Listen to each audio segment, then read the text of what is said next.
Assalamualaikum warahmatullahi wabarakatuh. Berjumpa kembali dengan saya di media pembelajaran informatika kelas 9. Pada pertemuan kali ini pembahasan kita yaitu yang pertama adalah Content Management System atau yang dekat dengan CMS, dan yang kedua adalah blog.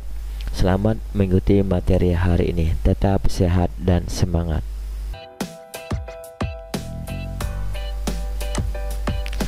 Content Management System atau CMS. 1. Definisi CMS. Content Management System atau CMS adalah sistem perangkat lunak yang digunakan untuk mengatur dan membuat berbagai konten pada website, baik berbentuk suara, gambar, video yang dapat dilihat oleh pengunjung. Pada awalnya membuat website sangatlah sulit karena berurusan dengan kode program yang jumlahnya ribuan. Dengan CMS ini lebih mudah dalam memanipulasi, mengubah, atau menambahkan isi dari sebuah website. CMS terdiri dari atas dua elemen, yaitu Content Management System atau CMA dan di Content Delivery Application atau CDA. 1. Content Management System Application atau CMA. CMA digunakan dalam pengelolaan konten yang sangat mudah digunakan dan tidak mengharuskan penggunanya memiliki pengetahuan khusus dalam bahasa pemrograman, baik seperti HTML, JavaScript, Python, CSS, dan PHP. Anda dapat mengelola pembuatan, penghapusan, dan memodifikasi serta memanipulasi isi situs web tanpa harus menjadi webmaster. 2. Content Delivery Application atau CDA. Elemen CDA berfungsi untuk menghimpun informasi-informasi yang telah ditambah, diubah, atau dikurangi oleh pemilik web. Hal tersebut bertujuan untuk mempermudah mengupdate atau memperbarui situs web.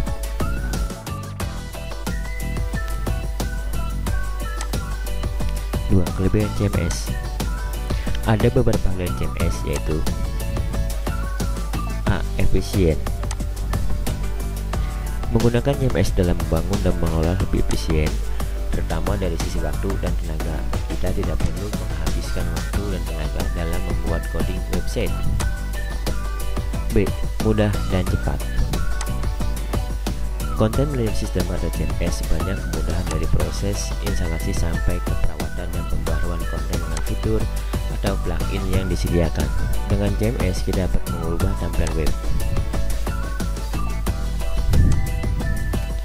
C. Mudah saat proses maintenance. Konten web sangat dinamis karena selalu berubah-ubah, terutama website perusahaan. Dengan CMS kita dapat memperbarui isi konten dan melakukan perawatan. D. Mengembalikan konten-konten lama atau yang telah dihapus. Pada saat CMS, konten yang lama tidak akan dihapus dari sistem, jadi kita dapat mengembalikan konten-konten yang lama. 3. Tipe CMS. Ada beberapa tipe CMS. A. Web CMS atau WCMS. CMS yang digunakan untuk mengoptimasi aspek-aspek yang beraneka ragam dalam membuat pengatur konten menampilkan pada halaman web. B. Transaction atau CMS TCMS digunakan untuk mengatur transaksi e-commerce.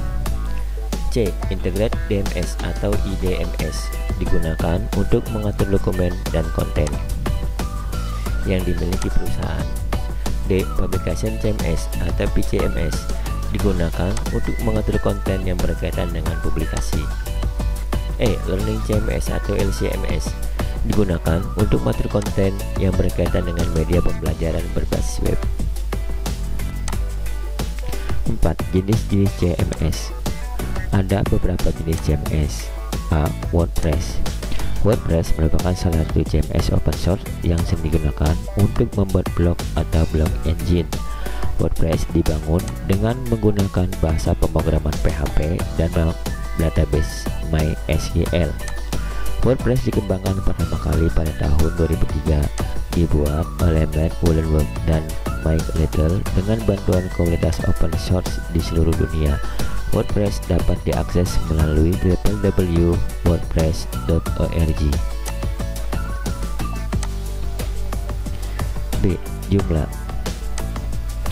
Jumlah merupakan yang sering digunakan. Jumlah berasal dari kata Swahili Jumlah artinya kebersamaan. Jumlah memiliki paket yang terpisah yang mudah dikembangkan dan dimodifikasi sesuai kebutuhan. Jumlah memiliki plugin seperti Wikimood dan lainnya yang dapat dimanfaatkan untuk membangun situs. Pada umumnya, jumlah dikembangkan untuk 1. Web bisnis kecil, 2. Majalah koran dan publikasi online, 3. Portal situs atau web perusahaan, 4. E-commerce dan pemesanan online, 5. Situs web pribadi. C. Drupal. Meskipun tidak sepopuler Joomla dan WordPress, Drupal memiliki penggemar yang membuat CMS masih bisa bertahan sampai saat sekarang. Proses instalasi sama dengan CMS lainnya. Unduh paket Drupal dan jalankan program instalasinya jika ingin menggunakan fitur atau mode lain. B. Blog. 1. Definisi blog. Apa itu blog? Blog merupakan kependekan dari weblog yang berarti salah satu jenis website atau jurnal online yang menampilkan informasi dari berbagai sumber serta membuat konten seperti artikel, teks, foto, video, dan link atau tautan. Istilah blog pertama digunakan oleh Jan Barger pada bulan Desember 1997 dengan istilah weblog. Weblog dapat dirangkum sebagai kumpulan website pribadi yang menampilkan seperti karya tulis, kumpulan link dokumen, gambar, maupun multimedia. 2.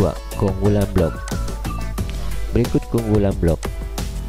A. Blog berfungsi sebagai website pribadi dengan tujuan membangun personal branding. B. Blog berfungsi sebagai buku harian online.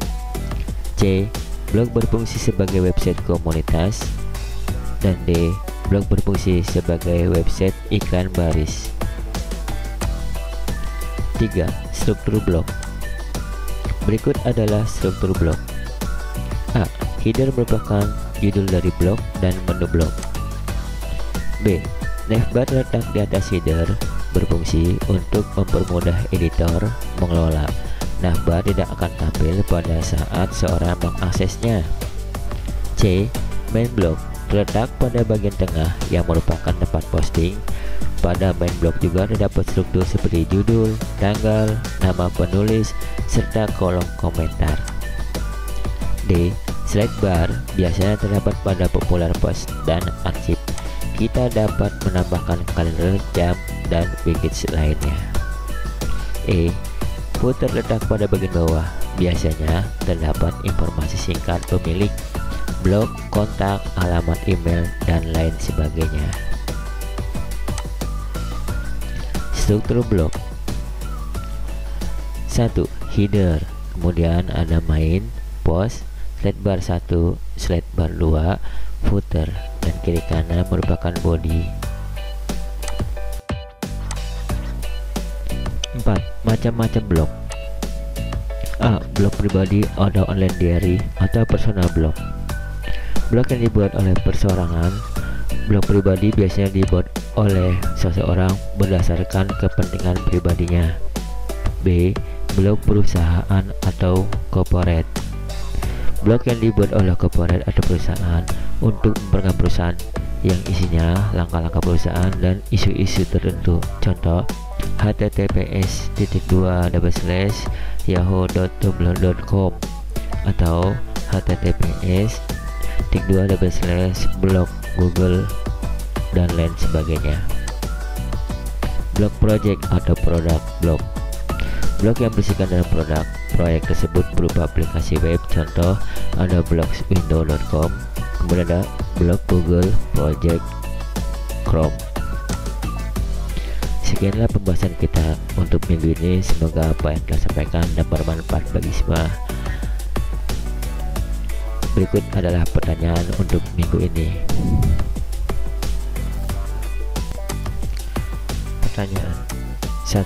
Apakah definisi konten management system atau CMS? 2. Sebutkan kelebihan CMS. 3. Sebutkan jenis-jenis CMS. 4. Apakah yang dibahas dengan blog? Dan terakhir 5. Sebutkan macam-macam blog. Pertanyaan paling lambat dikumpulkan pada hari Jumat jam 3 sore. Selamat mengerjakan, tetap sehat dan semangat. Wassalamualaikum warahmatullahi wabarakatuh.